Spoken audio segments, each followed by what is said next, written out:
Go-go dancers, cats, lawsuits. What do they have in common? A lost media mystery. Hi, I'm Jewel, and today I'm going to take you down this rabbit hole that is known as Techno Kitten Adventure. The journey started on September 6, 2010 when Nick Kincaid released Techno Kitten Adventure to Xbox Live Indie Games. Microsoft XNA software was used to make the game, along with Kincaid. Side note, don't look up Nick Kincaid's name on Twitter unless you're into sword fighting.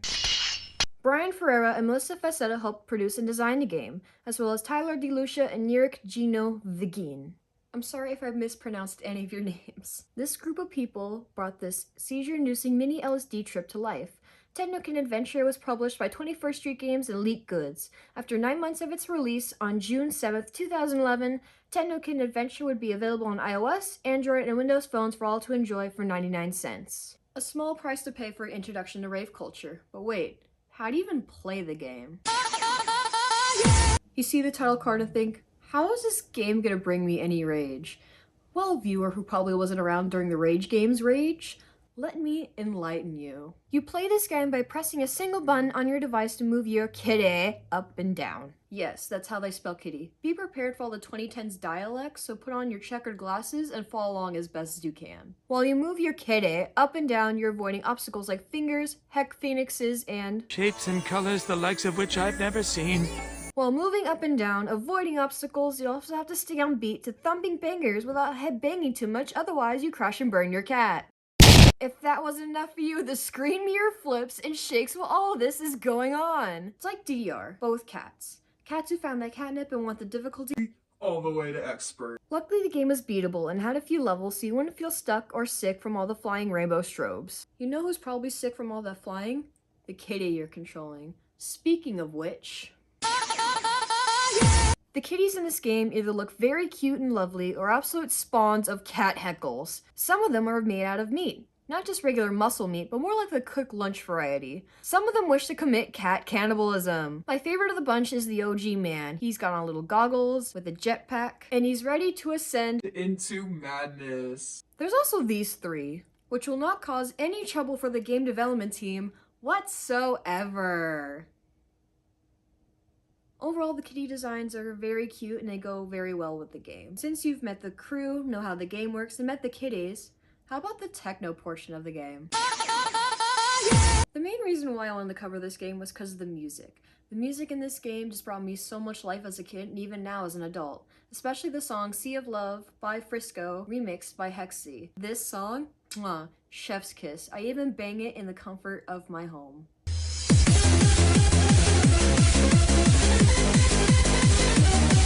Other songs in this game include Techno Kitty by S3RL feat. Sarah, You're Shining by Styles and Breeze, as well as Taste of Heaven. I'd tear up a little bit if I heard one of these songs in the wild, not gonna lie. Huh? What's that? We're about to talk about Techno Kitten Adventure in the wild? Oh. The way the marketing team handled this game was interesting, to say the least. Social media-wise, the only account that I could see was their Twitter account under @IconHasTechno. The team mostly posted tweets in so much 2010 spelling that's incredibly hard to read without cringing. With these tweets came images of cats, because it's a cat game on the internet. It makes sense. Let me read an example of some of these tweets. This one says, I is the master. While this one says, do is look like Edward Cullen. Yes, they made Twilight jokes in 2013 with that spelling. The Twitter team's final cringe post was on January 31st, 2014, captioning, Time to get down. It is time to get down. Down into a grave, because this account died. To move on to in-person promotions, Techno Kitten Adventure was featured at E3, Comic-Con, as well as the LA News. I'm just gonna cut straight to the point. They hired go-go dancers. These dancers wore cat ears, art from the game on a wife beater, and pink fuzzy leg warmers. Along with the dancers, there was a big cat with a boombox. I'm serious. Here's some footage of that. Techno Kitten Adventure is now my most wanted game.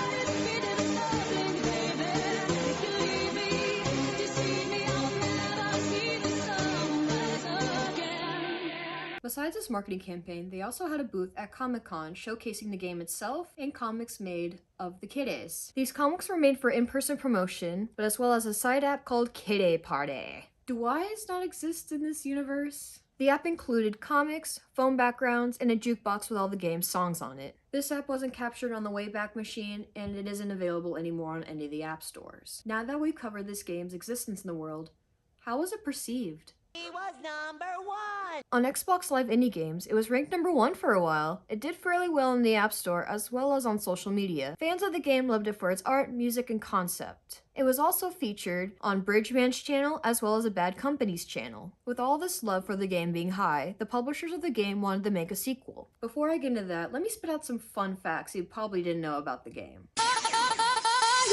There are in total 5 levels and packs within the game, 2 of them being collaboration pieces. One collaboration piece was called the Propaganda Pack. This pack was in collab with an artist named Rob English. At least this one didn't cause any issues for the game development team, unlike Neon Cat. Neon Cat, Tac Neon, and Game Boy Cat made an appearance on June 12, 2011. As quickly as they came, they left on July 15, 2011 because of legal issues. Luckily, they made a return in summer 2012. I just wonder what the court hearing was like for this. Like, a fictional Pop-Tart cat not being allowed within a game of other fictional food cats. Like, I just wonder how this was argued in court, you know? Another fun fact about the game is there was a statue of one of the game characters that made an appearance on Attack of the Show, but it was broken by Candace Bailey. This is from Techno, Kitten Adventure. It's very fragile. I'm probably gonna break it, but Don't there break it is. it. Candace just broke the rocket cat. I didn't! I was just moving it! Thank you, Candace Bailey. Very cool. Now let's move on to the possible sequel of the game. A sequel was announced on July 12, 2012 on Kickstarter. The Kickstarter promised more levels, KD options, and better graphics for the game. Unfortunately, it did not meet its goal on August 7, 2012. There were only 197 backers to the game that donated $10,419 out of the needed $100,000. More on why that price was so high to make the game in the first place a little bit later. Not gonna lie, I'm kinda sad this game didn't come into fruition. Concept and the overall upgraded look looks so good, and just sucks we didn't get to see it in its entirety. Rest in peace, Super Techno Kitten Adventure. You will be missed. Since the Kickstarter kicked the bucket, the love for this game has trickled bit by bit over the years until the game became no longer available in any of the app stores. Fans of the game now call it partially lost media. Over the years on Reddit, there are a few posts expressing sadness and nostalgia about the game, as well as ways to revive the game. Some users have uploaded core files of the game to sites like GitHub, but it isn't the same. You've got mail. Sweet. Thank you. Who's it from? Oh, it's answered some of the questions that I have about the game. Hi, Jewel from the future here, looking very snazzy, just to tell you why and what changes I've made to this portion of the video.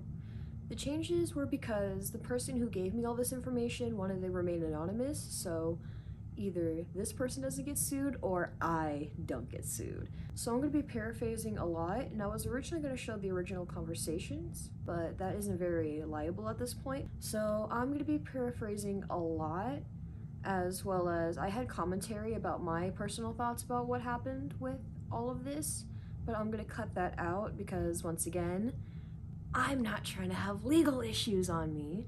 So I'm just gonna put in my tidbit of commentary now, and you'll see why I'm saying this as I paraphrase.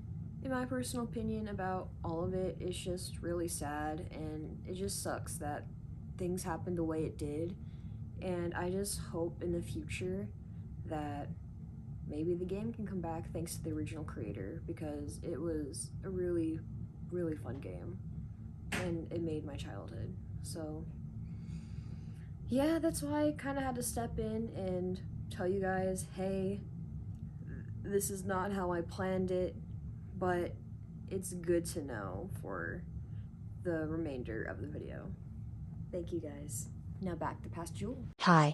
I'm doing a video essay on Techno Kitten Adventure. Could you possibly answer some questions I have about the game?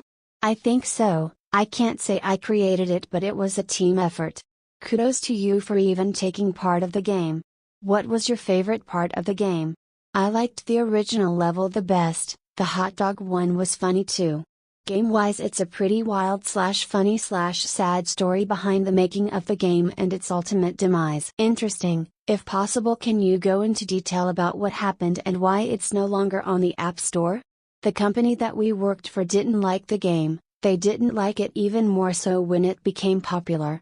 Originally it was a side project, but after its updates the company asked if we can make a sequel. So a Kickstarter was made, but they made us ask for way too much money to the point where the project got killed. We all then quit in disappointment. The game is still owned by that company, but they just let it die. They didn't invest any more time into it for maintenance, so it just depreciated off the App Store. That's really tragic. Such a shame too. Lastly, would you or the creator have a copy of the game? No, I don't. I'm sorry, but I will try to find Nick Kincaid for that. No worries, thank you for your time. So with the official game being gone and dead, and not too many good remakes out there, what's left? User WellofQ uploaded a prototype of a remake of TKA. It's very simple, yes, but it is something to keep in mind. Techno Kitten Adventure is a time capsule for that period on the internet. It brought its past and current ravegoers to a magical world full of hardcore techno, colorful landscapes, questionable enemies, and importantly silly flying kitties. TKA also popped up in the real world with broken statues, dancing cat girls, and DJ furries without a care in the world. At this point in time, in 2023, a little more than a decade since the game's release, it has become part of internet culture history as well as nostalgia for simpler times. Techno Kitten Adventure is gone from the app stores, but not from our minds and hearts. Here's to hoping that this game can be brought back for more adventures with the silly rave kitties. I'm Jewel, thank you for watching, and please subscribe, like, and comment, reminisce with me, or if I missed anything down below, comment all of that. I'll be reading them and reminiscing with you. I'll see you in the next one. Bye!